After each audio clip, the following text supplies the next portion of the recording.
Well, hello there, and welcome to the Dana Spencer Show, where we talk about solving problems, building relationships, quitting corporate, and the freedom to walk in your God given purpose. So, how are we feeling out there today? I hope you are feeling amazing. You have the activity of your limbs. This is the day that the Lord hath made. Let us rejoice and be glad in it. And I hope you're glad today. And I am super glad because I am joined by an amazing guest today. So go ahead, put your hands together and give a warm welcome to Mr. Cameron Bridgewater. Oh Yay! man, the Welcome to pressure's the on. show, Cameron. How are we feeling? We're feeling wonderful. The pressure's on now. I feel like I feel very important. I'm not.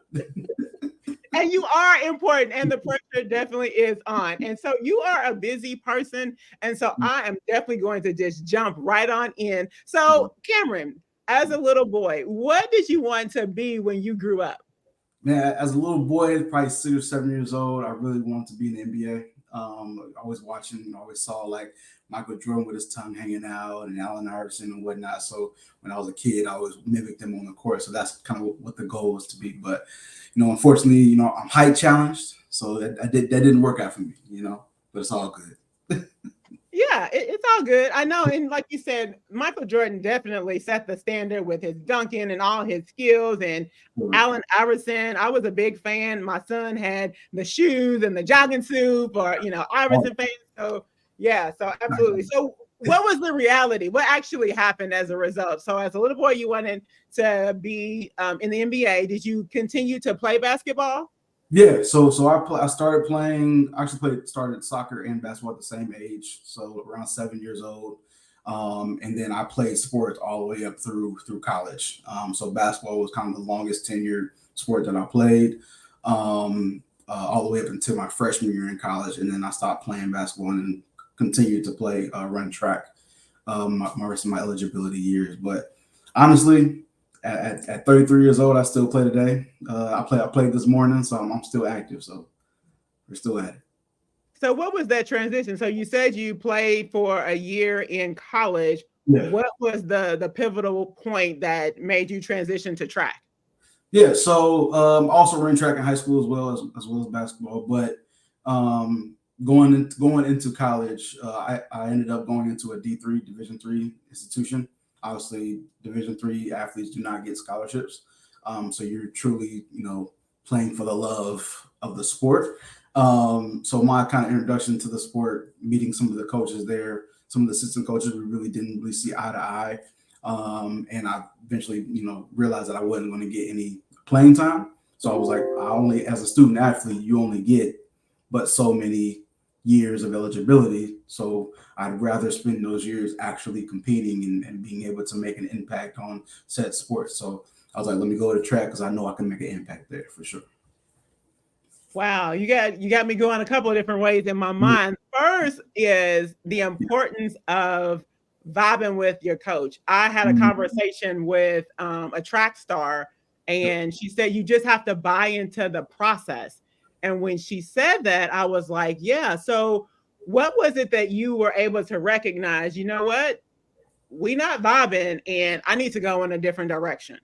Yep, and that's true from what that athlete said to you is like you have to buy into the process. But for me, there's the process, and then there is I don't call anybody out, but then there's also like professionalism, right? Like there's elements where if I'm looking at you as a coach, as the leader of my team, I expect you to be presenting yourself in a certain way, right? I shouldn't look at you as another college student, right? So without saying too much, that's kind of when I realized, and I was like, you know what, let me back away because this is not how I want to spend my 4 years of eligibility. As a student athlete, I want to be around a more professional setting with some individuals with a team as well as a coach who we're all aligned on the goal and how we're going to get there. And so the cool thing I believe with athletes is that it's a skill set. Once you have that determination and that drive, I was talking to Dave Wilkins, and so he started off offense, tackle, and then he was able to, just with a couple of tweaks and some people working with him, go to defensive tackle. So, what are your thoughts? Because you ran track, you played basketball, you did a little bit of soccer, and then some people have the mindset of just do one sport. So what do you? I probably pretty much figure out the answer, but what would you say to that? Are you let's just focus on one sport? Or are you like, you know what? You got to be able to pivot, and whatever the need is, that's what you do. I'm on the latter side, I'll give a shout out to my parents because I love the fact that they've exposed me to many different sports and allowed me to play many different sports. And I feel like if you're gonna, this is selfish of me, but I feel like if you're gonna title yourself as an athlete, you have to be able to adjust to those different sports or those different positions, right? Like I feel like Colorado was a big story last year with Coach Prime, but also with Travis on their team being able to play both sides of the ball. That's huge to be able to do whatever your team needs at the time, right? If you need somebody to be a lockdown corner, he'll be able to do that. If you need to get some yards or some touchdowns, he can do that as well. So I'm of the essence of be an athlete, be nimble, be strong, be fast, be smart, know the game, and just be available for whatever your team and your coaches need from you. I think that's if you wanted to translate that to like corporate in the workplace, just imagine that, right? Being an individual that's maybe a coordinator and has one particular job, but they're able to do something else that makes you that much valuable versus only being one dimensional. If I can kind of make that parallel.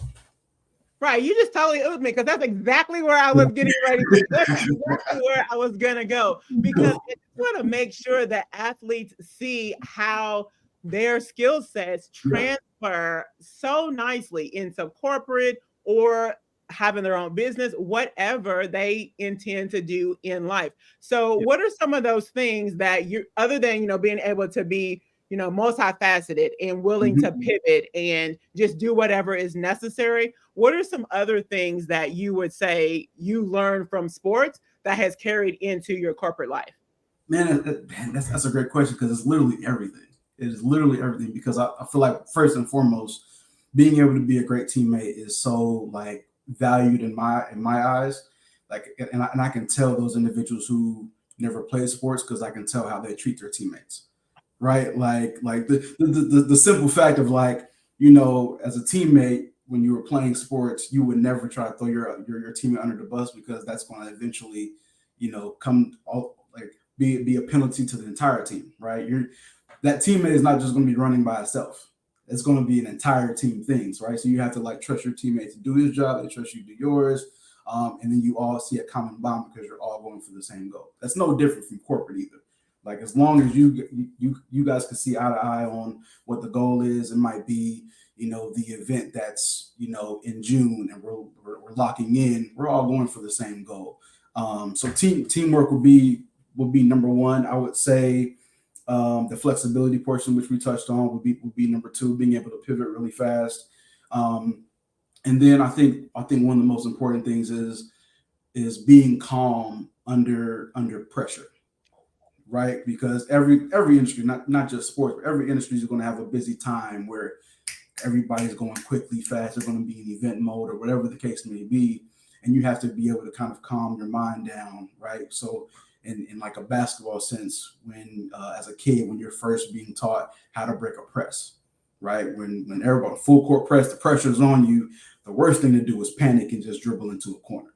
The best thing to do is pass it, look around, talk it through, pass in the middle, pass it to the wing, and get across. Like that's the best way. That's the best way I can describe it because you can when you get into those pressure moments in your job in your industry, you can 100% see those individuals who cannot handle pressure versus those who can. It's clear as day. Oh, I love that. That was so good in terms of like really not being able to see like, you didn't play sports, did you? Right, right, right. You don't know what you're like. Yeah, okay. You can play team sport. Yeah, I get it. Right. Yeah. That was so good. And so what about those teams? And I'm in Louisville. So Okay. what about those teams? And I'm thinking about the University of Louisville. Yep. But in general, teams that have a lot of talent. So Yep. to use your example, everybody is Jordan. So, Yep. you were the all-star player at your high school. Yep. So everybody coming into the team, Yep. everybody's a Jordan. How do we find the Dennis Rodmans? Because we can't all shoot. Somebody's Correct. got to pass the ball. Somebody's got to get a rebound and pass it. Like we Yep. can't all be shooters. So, what are some of the things that you would recommend? And that goes into what the team needs as well. But what are Correct. some of the things that you would recommend in terms of helping coaches out who have a bunch of Jordans and figuring out who the Rodmans are and helping them to develop? Yeah. Yeah. I love that question because I feel like not a lot of coaches get a chance to like look at themselves or compare themselves to kind of like the best coaches out there, in my opinion. So again, I'm going to use Colorado as an example because I'm such a Coach Prime fan for not for like his X's and O's on the field, but more or less how he treats his athletes. Right, he really cares about his athletes. I watch his son's, not a podcast, but it's like a vlog on YouTube, Well Off Media, and he gives like kind of the behind the scenes of what the day to day process is. And there's often a period where like they have like the meeting room, the full team is in there, and Coach Prime starts off with kind of like this motivational speech, which doesn't always center around football. It's more or less like life, how we're dealing with the naysayers or how you're dealing with adversity, like that's the type of stuff that you need because as a coach, like like maybe one or two out of your 75 man roster is only going to the league, right? Or has the possibility of.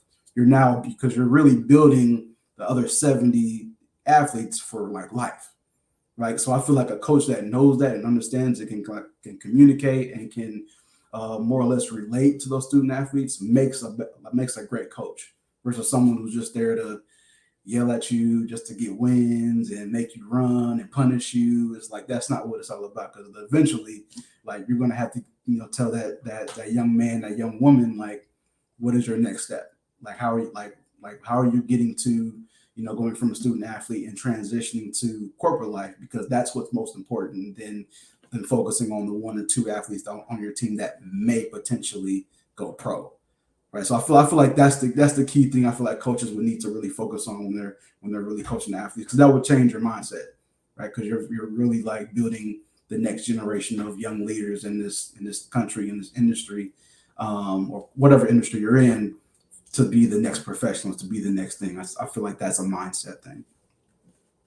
Yeah, and shout out to Coach Prime. So if you want to be on the Dana Spencer Show, hey, hit me up. He coached Prime. He coached Prime on it. Get him on the Dana Spencer Show. Yeah, I love that analogy. And like you said, he is someone who looks at the big picture and understands, you know what? I need to help you with life. I've seen him and heard him talk a lot about, he's some of those kids' dads, Yep. he's their uncles, he's their role model. I mean, he's so much to them. And sounds like if you don't want to put on all those hats for your players, you might be in the wrong role. Correct. For sure, for sure. And I know it's tough because a lot of coaches, especially on like the D1 side, love the sport because they were once athletes and they know the game, which obviously is important to be a coach. But I think the other piece is equally, if not more important, because you still want to have a relationship with your athletes so that they trust you during game days, but you also want to say, hey, like I want to make sure you're successful once you graduate from this university, this college that you're attending currently, so that you're adding value to your life, not just putting hours of strain on your body for 4 years and then we kind of give you the peace sign.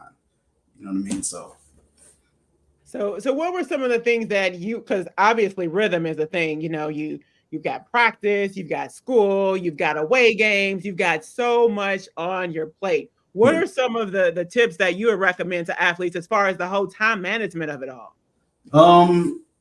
I would keep it simple. I would say keep the main thing the main thing, honestly. I feel like a lot of athletes tend to lose sight of what they first of all go to college for, because I know the allure of college is to have fun and to party and all that stuff, but you're there to get a degree. You're also paying a lot of money to get the degree, so I feel like I feel like you should at least like make an effort to finish. and get that degree. But then also, if you're one of those fortunate athletes who are at the D1 level who are getting a scholarship, if you're getting paid to now, I know NIL is new, but before the NIL, you were getting paid a scholarship to be an athlete. That's the main thing. So that's a job for you. So make sure you're still eligible because that's part of the job. If you don't have the GPA to do your job, then you won't have a job. There won't be no scholarship. So keep like the main thing is important. So and even for those athletes from my standpoint who are on the D3 side who ultimately don't have scholarships, I feel like it's still important for you to get the degree and focus on your education first and foremost. But if you truly are a D3 athlete, you're there because you love the sport, and if you love it, you're gonna like dedicate that time and energy to that sport, and don't let anything derail you. And it's hard in college. I would like to say I'm 33 now. It sounds crazy that I'm talking like I'm like I'm super old, like it was so long ago. It's truly like being able to identify what could potentially be a distraction and how you can manage that. I feel like college is the best place to learn how to manage those distractions, how to stay focused.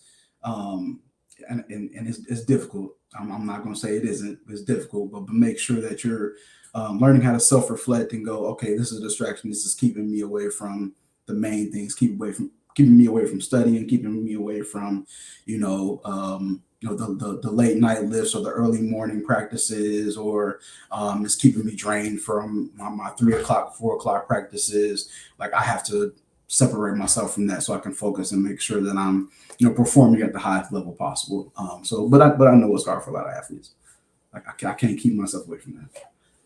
Right. So on one end, I'm thinking about, social media, Yeah. how you have to, market yourself as an athlete, but yet it can be a distraction. Yep.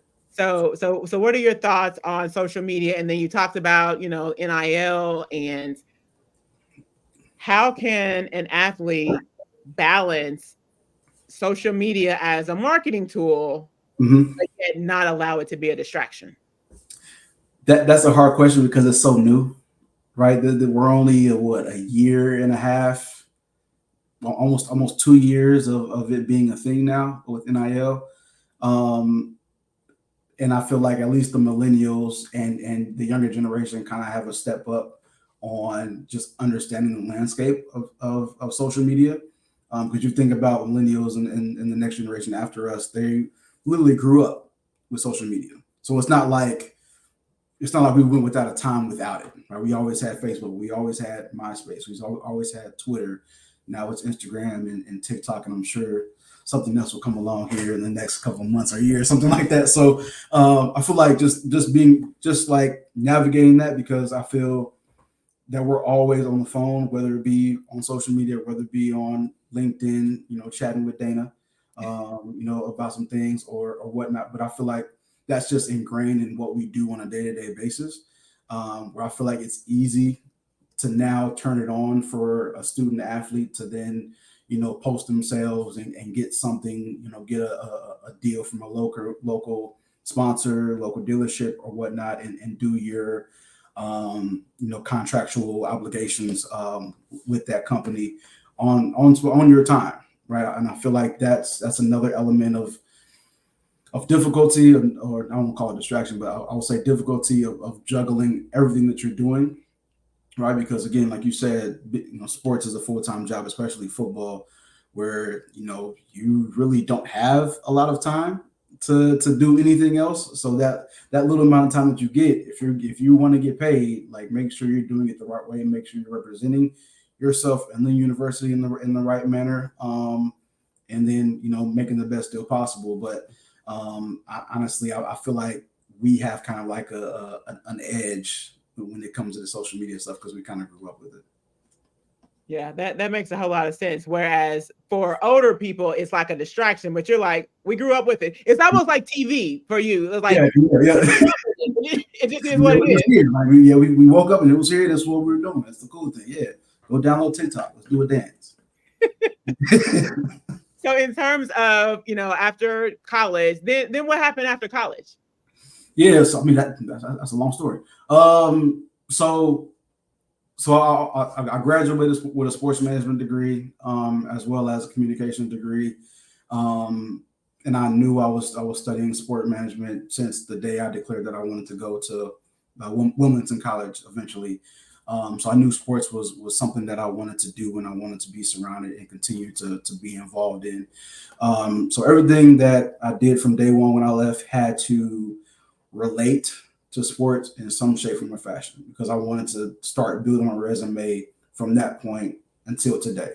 I didn't want to fill it with fluff of like no offense to like waiters or waitresses, but I didn't want to be like at a restaurant or working at retail over traditional retail in a long period of time. So probably 5 or 6 months after I graduated, I ended up working at this kind of, I would call it like experiential retail environment. It's called, well, at that time it was called Blue Mile, but it was more of an area for, either 5K marathon runners or, going from couch to 5K, individuals who wanted to get in shape. Right. So it was more than just a walk into a finish line and pick your shoes and walk back out. It was more of a let's build relationships. Let's get you in the right shoes. Let's problem solve. Right. So that's where I kind of built those skills. I honed those there. And then through networking, which is very important in this sports industry, I was able to land a position with the Indianapolis Colts, so the local NFL team in their community relations department. I think it's called something different today, but that really opened my eyes for a number of reasons. One, being from Indianapolis, Indiana, it's a dream come true to be able to wear the horseshoe and the blue every single day, waking up feeling really excited just to go to work and just learn and just be in the space that I love to be. So being able to have that experience of doing something that I love was very valuable for me moving forward, whatever I do. So was able to get some experience with kind of managing community programs. They had a area called Community Tuesdays. We did a lot of game day stuff, game day collections, and then just being able just to manage everything internally from a relationship standpoint was very very eye opening for me, and I loved every minute of it. And I still keep in contact with a lot of those individuals who still work there at the complex, which is and I actually live like 7 minutes from the complex, so it's pretty cool to see the office every now and then. Um, then I left there. Then I left there, joined a company called Learfield. At the time, they were Learfield IMG College. That was their ticketing arm at the time. So we sold group packages for a number of different accounts. And I feel like that's one of the if I'm talking to anybody who wants to get in the sports industry, that's one of the easiest jobs to get into is ticket sales, whether it's single packages, whether it's group packages or suites or whatnot. It allows you the experience of again relationship building, but also just overall account management skills. So I feel like I needed to get at least a little bit of experience there just to say I did it, right? Say I have it in my background, which then led me to another division of Learfield in the licensing department. So Learfield overall is one of the largest media and tech companies in sport and college sports overall, still to this day. Um, and so I was on the licensing side, again, managing probably at that time 140 different colleges and universities, branding and marketing platforms or programs, if you will. So think about it like if you go into you're in Louisville, so you go into your local Walmart and you see the Louisville merch, or you go into Dick's Sporting Goods, you see the Louisville merch, or you go online at fanatics.com. There is a process for all of those vendors and licensees that they have to go through to gain the license to be able to sell University of Louisville merchandise. So I learned a lot from doing that and from seeing how, the big colleges and how they operate and what different things they do versus the smaller colleges and what they do or what they don't do and what they lack, and where they can grow. Building programs, I was able to foster a program called the HBCU Summit. Um, so so at the time we were doing a larger Larger licensing summit, which was for kind of like your top 75 schools, right? You're thinking like your Clemson's, your Armies of the world, like the bigger universities, but there really wasn't anything, sectioned off for HBCUs. They were kind of like left off a little bit, which I feel like is a big market from just a overall apparel standpoint, right? Because we kind of lead style, if I'm being honest with you, we lead style in America. So we felt like that was important. So I was able to kind of build kind of programming and structure around this HBCU, something which I'm still proud of to this day. And I believe they're still carrying on with it since I left. But love what I did there, but I feel like it was time to skedaddle. So now, so now I'm with the great NCAA right now in their corporate relations department. So I'm still, project and account managing with some of the largest companies in our country. So um, loving what I'm doing. We're kind of activating across all 90 of our championships. Obviously, Final Four is a big one, but think about Frozen Four, College World Series, lacrosse, things of that nature. And we're doing it in a major way. And that's where I'm at today. That was a lot. That was amazing. And you're only 33. What in the world? When you think about, one of the pillars on the Dana Spencer Show is building relationships. Yep. How important is it to build relationships and not necessarily, how people you can see somebody coming if they're just what's in it for them type of Yeah. situation, but how important is it to build a relationship and genuine relationships? That's very important to me, not just professionally, but personally as well. I kind of, I don't know if this is like the technical term for it, but I put these relationships in like buckets, right? So you have your relational relationships and then you have your transactional relationships. I Mm. don't think anybody likes transactional relationships because these are the type of relationships where someone will call you because they want something, just because they need something. Hey, I need a favor from you. Can you do this for me? Can you do this for me? Relationships is like, hey, I'm just checking in. How are you doing? How are the kids? How the fam? How was the game that you went to? I saw that caught one of the t-shirts in the crowd. How's everything going? I'm just checking in. Like I love that because it makes it humanizes the individual and the partnership from a professional perspective because they now can trust you more and I can trust them more because I know they are not going to treat me as if I'm like a robot of some sort or some sort of like little kid that you can just push around and tell what to do, right? So that, to me, that's very important, and I treat my partners as such, right? I don't want to hop on meetings with them and they feel uptight. They feel like I'm going to be like serious and like I need this stuff done. No one likes that, right? For a number of reasons. One, we work in sports. I'm not a doctor. I don't work in Congress. I'm not trying to pass a tax bill. Nothing that I'm doing is like life altering, right? We're planning a basketball game. We're planning a baseball game. Like this is not that serious, right? So let's keep perspective while we're communicating and talking about what we're doing. So that's to me the top priority if I'm going to enter another field or enter another position is that building relationship part is kind of the main kind of backbone of what I do. So when we think about branding, like regardless of whether you're an athlete or not, people need to know what it is that you do. What are some tips that you recommend for how to brand yourself as an individual in this space?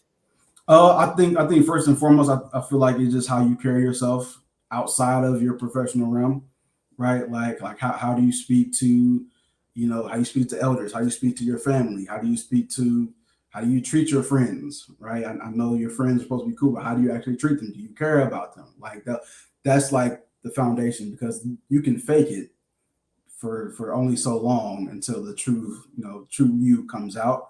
So I feel like that's the first and foremost. Make sure that your personal brand with your inner circle or your small circle outside of work is taken care of and is represented accordingly. Then from that point to your professionalism, it's only going to amplify from what you already do on a day-to-day basis. I feel like from a professional standpoint, LinkedIn for me was huge. I remember my sophomore year in college, our marketing class, that was a requirement from our professor was to build your LinkedIn And then from there, that was probably the best thing that I ever did. And I'm still an advocate for it today. Even some of my friends who I beg for them to get on LinkedIn, because it's like we're on Instagram, we're on Twitter, we're doing the fun stuff. But if you want to get a job, if you want to like excel in your career or get a job in a new career, LinkedIn is the perfect course for that, right? Because you meet people, great people like Dana, right? Who can give you some feedback, give you some knowledge on what she does, and then you can potentially make a relationship with that individual and potentially maybe land a job or maybe connect you with something else down the line. Um, from like we're trying to monetize, right? I feel like you just need to figure out what your story is. Because overall, whether it be personal, whether it be apparel, whether it be a product, a service, or whatnot, everybody loves a story, right? It's hard for people just to buy a product just because the product is sitting there. They want to hear the story. They want to hear why they should buy into your brand, specific brand. So we love to hear the feel good stories of like Shannon Sharp, who grew up in rough times, had, what was this, like 7 brothers and sisters in a 1-bedroom house. And now he is, Hall of Fame football player. Now he has his own podcast. And that's a story that we can all buy and go, man, this is a real guy. This is a real genuine, right? So like really develop your story, really find what connects with your demographic or your audience, and really figure out what sells to them the best and the most. And then that's kind of how you start figuring out where you can take that. Oh, I'm so glad to hear you say that about LinkedIn. I was doing a volunteer workshop for some young men, and I gave them the next step of everybody create a LinkedIn profile. They had never even heard of LinkedIn. I was like, oh bother. I'm like, everybody in here, everybody create a LinkedIn profile, because I Yep. volunteered for a different high school and they had looked at my LinkedIn profile before I even got there. There we So it's go. like we're a little bit behind in our Yep. priorities, and our focus is in different places, and we need to, bring it on in, reel it in to where Yep. we need to be focused on. So what's next for Cameron? I know you said you enjoy working for the NCAA, but what's Yeah. next? Man, haven't even thought about that honestly. I'm kind of going towards year 3 here, and I'm actually really enjoying what I'm doing right now. This is, when I was getting that question, even before I was at the NCAA, I getting that question of like what your dream job is, and I never really had like a specific position, but I've always like responded in a way that I wanted to work for the best overall championships or largest tournaments, right? The Final Four, the Super Bowls, the NBA playoffs, the NHL, like whatever the case may be, I wanted to be in that environment and assisting that event, having being successful. That's always what I wanted to do, which I'm now being able to work the Final Four. Like it will be kind of hard right now at this particular point in my life to like pull away from that. So I get that. I get that satisfaction. So I'm looking forward to this year's championship in Phoenix, because that's where I can like relive my childhood. Like the child in me comes out whenever I get on site and I see the court. So I mean, and how cool is it to even say that you work for the NCAA? I mean, I feel like we hear NCAA, but how cool is it to say, hey, I work for the NCAA? it's crazy. And me and my director, we have this like moment when we get on site of like man, this is pretty cool, right? And I always have that moment because I also work on other championships, but there'll be like random moments where I might walk into the office and then look up and see like the blue shield and go, oh man, like I dreamed of doing this before and now I'm here. Like, okay, this is cool. And then I might, be working and be in the grind mode. And then I might get to lacrosse championship and go, I'm in Lincoln Financial Field where the Eagles play. Like this is pretty cool. Not a lot of people get to do this, right? And I keep perspective, and I'm a God fearing man as well, which I loved your opening. This is the day that the Lord has made. We shall rejoice and be glad in it, because he allowed me to be here. I can't take credit and be like, oh, I'm the smartest. I'm this that. He placed me here for a reason. So I know that every day is a blessing. So I feel like I'm going to enjoy as much as I can, and I get reminded of those little moments every time of who actually is reminding me. Right when I see the blue shield, I go, oh man, it's pretty cool. I know it's not me. Like God's telling me, look up. Like you're. I know you're stressed out right now, but like you're in a place that you want to be. Like so enjoy it. So it's pretty cool. And I often, like when I say often, it's probably, let's take this quarter, like the first quarter of the year. I probably will have about 10 of those moments. To be honest with you, I'll probably just go, oh man, this is fantastic. I'll see some renderings, or I'll see what kind of talent we're bringing in for the event, and I go, man, this is pretty cool. Like everybody can't do that. Everybody, there's some people who might be stressed out about their job or whatever they're doing, and I get to sit here and work on championships. So I can't complain. Oh, right. Absolutely. So what would you suggest? And obviously we know, God has to connect you with who he wants to connect you with. But do you have any tips for how those people out there who are not in their dream job, maybe they don't even know what they want to be when they grow up? Like what are some suggestions that you would have for them? Man, so I was lucky enough to get asked this when I was in high school.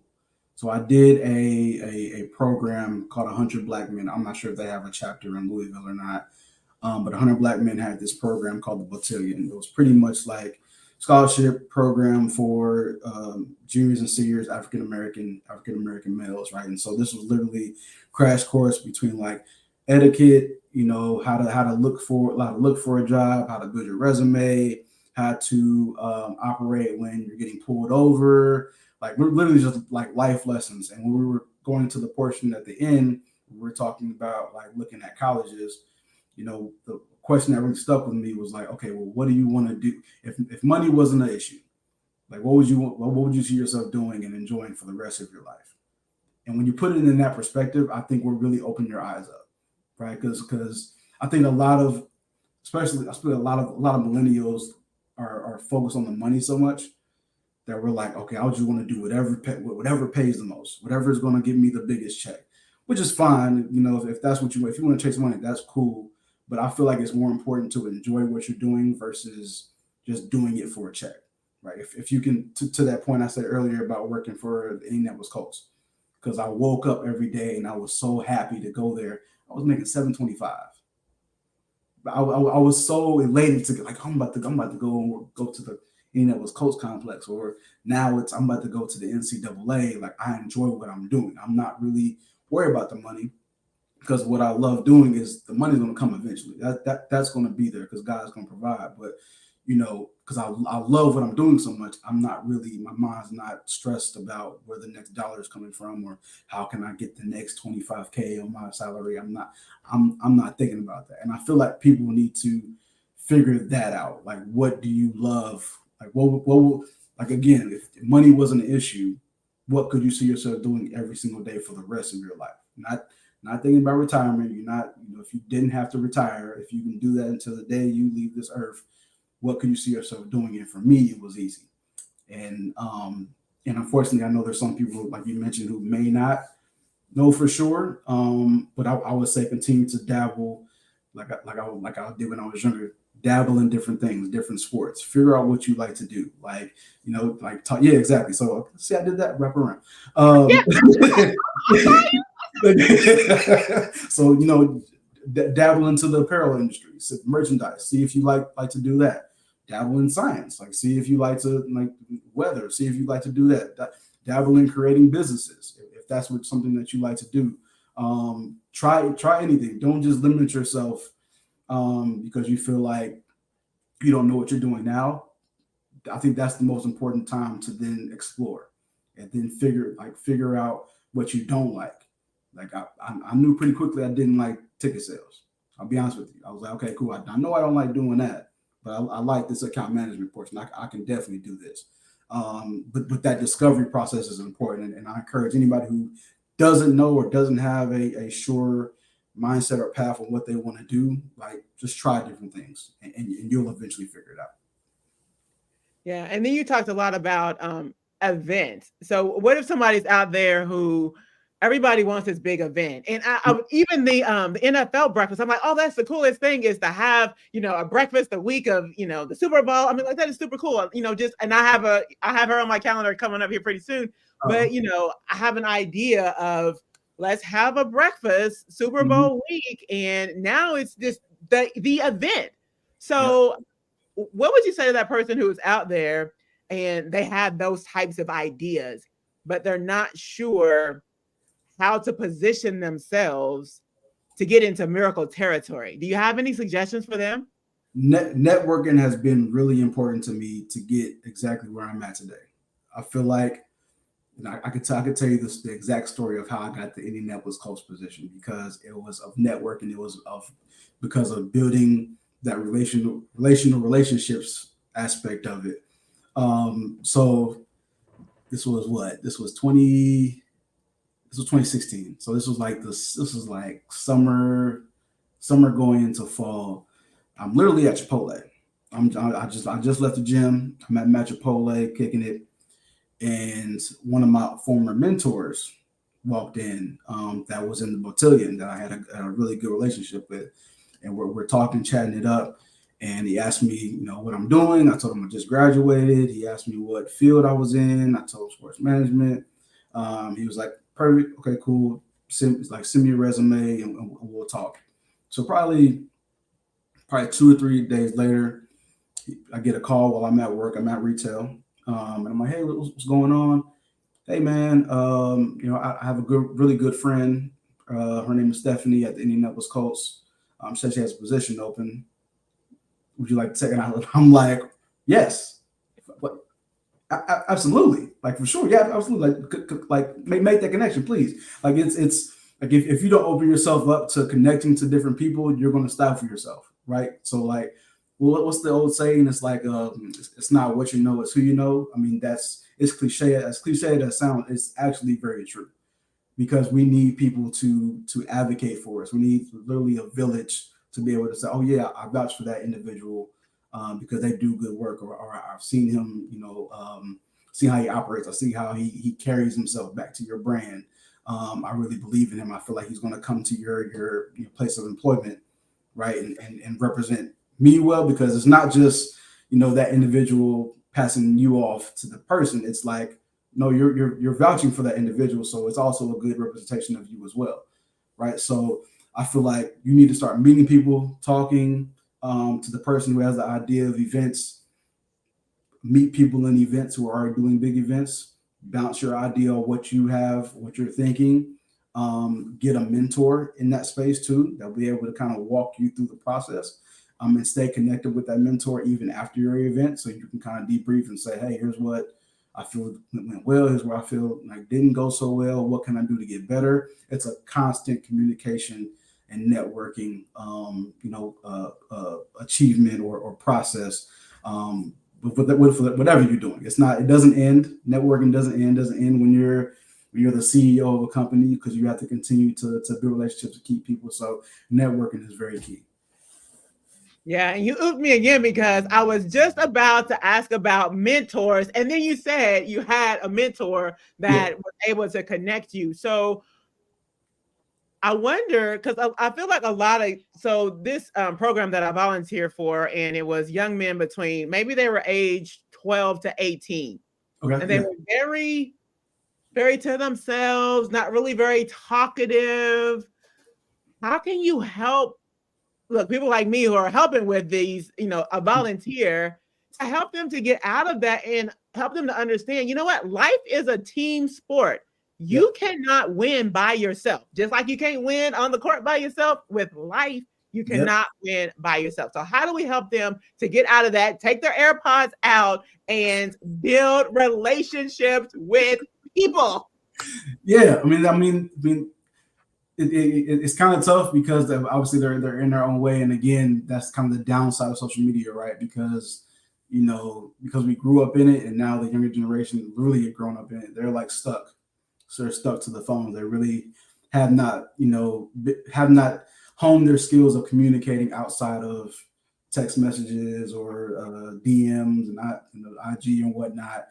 So it does get kind of tough. But I feel like for the younger crowd, I feel like it's important, and again, I feel like I'm old now.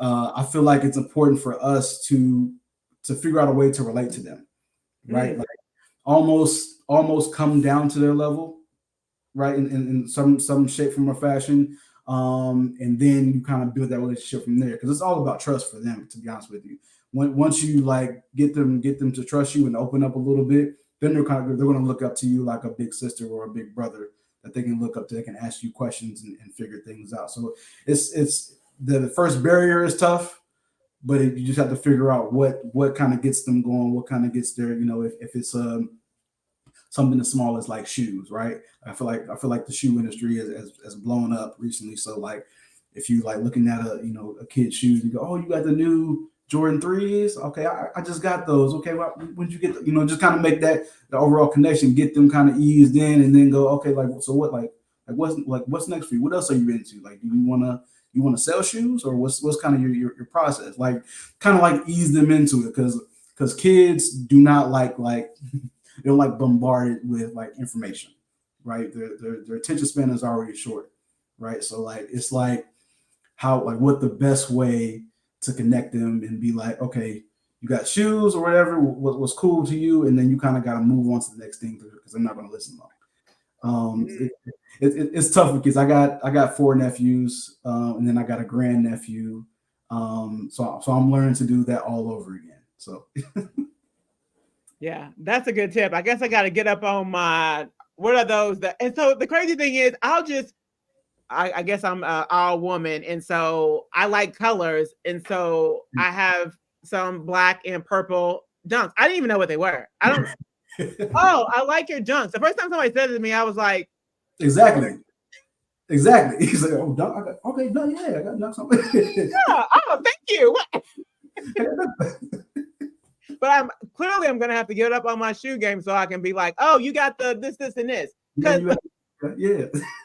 and since I have a personal person who orders my shoes, so my son works for Nike. And so I'll just message him and say, order me the order these. And sometimes I'll be like, hey, what's the newest? What's the best walking shoe? Can you order me that? Right. He'll send me a couple options. I'm like, give me the purple ones. And I literally he orders my shoes and I just send him the money. And sometimes he'll just pick up shoes from me. Hey, I got these for you. Okay, thank you. And I just wear them and I don't know what they are.